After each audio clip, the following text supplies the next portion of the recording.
Nakakamiss yung panahon na tayo ay magkakasama. Iba pa rin pala kapag buo ating barkada.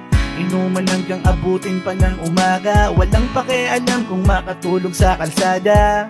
Pero ngayon hindi na to kagaya ng dati. May kanya-kanya ng responsibilidad. Lahat sa atin, tagal na rin pala natin hindi nakita-kita. Kailan kaya ulit makakaharap sa lamesa ang mga tunay na kaibigan ko na aking nasa sandalan kapag sa oras na merong problema.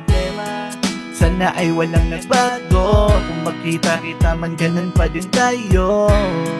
Panahon lang ang nagbago, pero pagkakaibigan ay malabo nang magbago. Miss ko na kayo aking mga barkada, sinasamahan nyo ko sa mga problema.